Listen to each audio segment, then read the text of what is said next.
I would like to talk a little bit about what we're doing here today.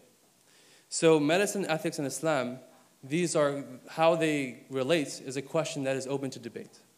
We know in that public conversations in the news media, there's always a question of what religious values play a role in medicine. So for example, in the Shaivo case, there was a question about what can be done and can't be done. And some people in this room actually testified in front of some of our policymakers about what their religious faiths have to say about that. In the stem cell debate, the same thing happened. One of our speakers here, Professor Sajidina, actually testified in front of Congress about what Islam has to say about stem cell research. And for some of us who were not at that level, but maybe in medical school, questions were posed to us about what our faith traditions had to say about these sorts of things. So when we learned principalism, the question was asked, is your tradition a rights-based tradition or a duty-based tradition? And I was involved in some of the discussions of medical school curricula moving abroad. And as you move from one society to another, there's a different cultural value system. So the question arose, well, should Muslim students be should be learning how to take care of patients who need vaginal examinations by learning them on models? Is that a permissible contract according to Islamic law? But also, is that a cultural paradigm which should be used in teaching medicine to Muslim students? Similarly, as a physician, some of us who are in ethics committees are asked what are the value systems for Muslim patients. So there were cases around IVF where, being an emergency medicine physician, I know very little about IVF, but I was asked, what does Islam have to say about that? So I think that in the daily conversations in the public sphere, in the educational sphere, and also in our clinical setting, these questions are asked. And the conference today sets the agenda for that. So who are the consumers of Islamic bioethics? I would argue that there are at least 4 categories, one of them being healthcare providers themselves, such as myself, who wants to figure out what our faith tradition has to say about the practice of medicine. There are healthcare institutions who then try to use this idea of cultural competency to better tailor their services to meet patient needs. One of those patient populations, obviously, is a Muslim patient population.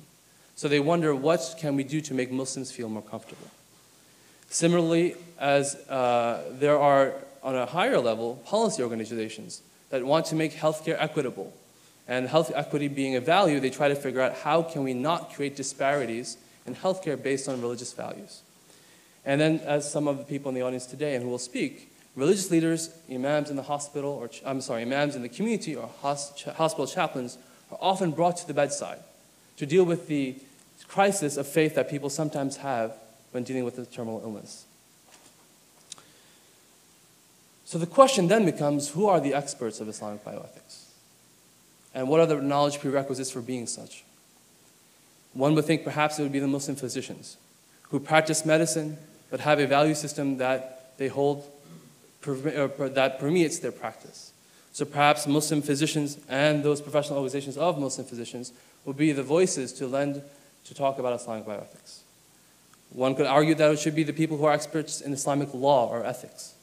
Those who deal with the practical issues of Islamic ethics or law, for example, imams in the mosque or chaplains in the hospital, or those who are involved in the academic discourse who sit in the potentially ivory towers, who know the purview of what the Islamic tradition has to say about law and ethics.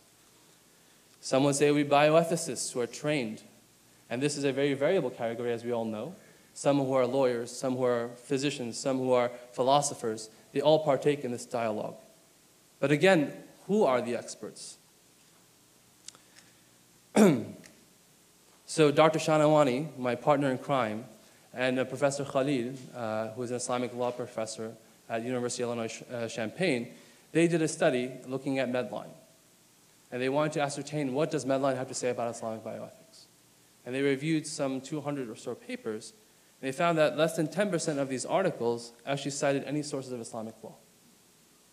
And furthermore, in those articles, most of them spoke about the Islamic position, as opposed to an Islamic position.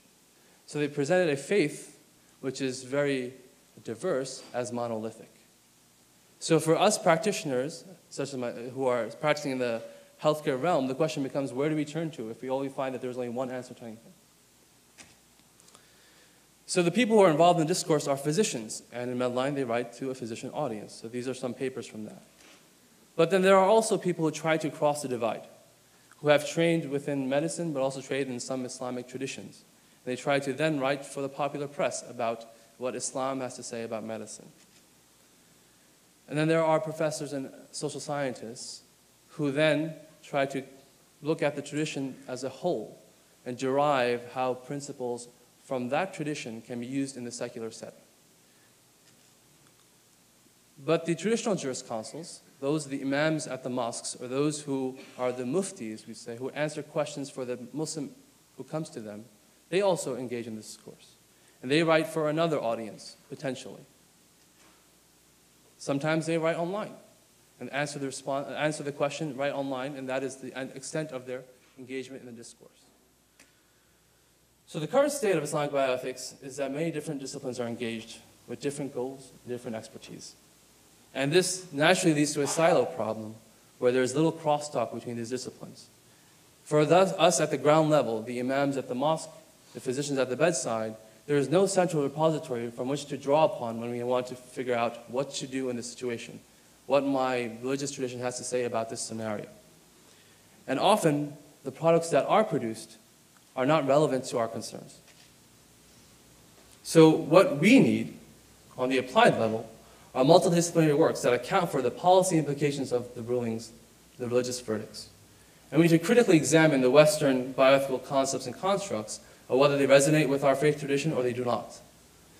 Similarly, when we have people who are engaging in a discourse just answering questions on an ad hoc basis, sometimes it is not readily apparent what framework they use to answer those questions. A mufti sitting in Egypt is answering a question for an Egyptian patient. How does that translate to an American context? And so we would need a clear and explicit Islamic ethical legal framework to deal with these questions, to figure out what is transmutable, what is not. And at the end of the day, I would argue that all of this discourse must meet the practical needs of those at the ground level. As I said, the patient and doctor at the bedside, the imams at the mosque who are often called upon into the hospital to deal with end-of-life care or other situations, and then those healthcare systems that try to accommodate Muslim patients. So we really need a circle of dialogue that goes from the patients to the consumers and to the producers of Islamic bioethics work. So that brings us to our conference. The idea of this conference is to bring together different disciplines to engage in this discourse in an American context. And as you have seen in the brochures that were sent around, we did claim that this is the first time in the United States that this discourse is occurring. There are centers of learning in the Muslim world that bring together scientists and scholars of the law, and they engage in a dialogue. But that discourse does not occur in the American context, with its own peculiarities. And today we hope to build upon that discourse within an American context. So most of the people here today are from the American context. We do have people who have traveled from Saudi Arabia to visit us, or from the UK, but today we would like to maintain the discourse on the American context. So to that end, I'm going to go through our panels today to talk about who is speaking to whom. The first panel will have social science and health policy expertise, discussing how they look at questions of bioethics and how religion is seen in the ethical legal framework within the American discourse. On panel 2, we will have Islamic scholars and imams at the bedside, or imams at the mosque, who will talk about how they view these questions that are brought towards them. In panel 3, we will have the considerations outside of the sphere, meaning the public considerations in the public policy realm, as well as those concerns of the healthcare professional side of how Islamic bioethics is viewed. And lastly, we will then take it from that considerations professionally to the healthcare system itself, and how ethics committees in the hospital, or chaplains in the hospital, how they play a role in Islamic bioethics dialogue, and how do the people outside of the healthcare system who want to understand Muslim patient needs advocate and enter the healthcare system to meet those needs. So that will be the course of the day today. And I hope that this dialogue today will be a first step in this dialogue, so that we move forth. And we will have plenty of time for discussion. But today, as you saw, I started at 9 exactly. The key is to start on time so that we can end on time. And now that everybody has arrived, I would like to share one further thing. So last night, I had the privilege of having dinner with Professor Sachedina. And he mentioned this idea that he believes at the bedside, that the universal language is the language of suffering. That when someone suffers, no matter from what culture they're from, what religious background they have, what language they speak, that this human suffering is a universal thing. And that the discourse at that level can be a discourse that is across all faith traditions, across all societies. And so that's the universal language. So what was interesting was that this morning we had some people who we had to pick up at the airport, and last night we had people to pick up at the airport. And the word in Arabic, safara, actually means to travel. And suffering comes from that word. So I know that today people have come from far away, and perhaps during these travels you might have suffered, but you know that is a universal thing that happens to all of us.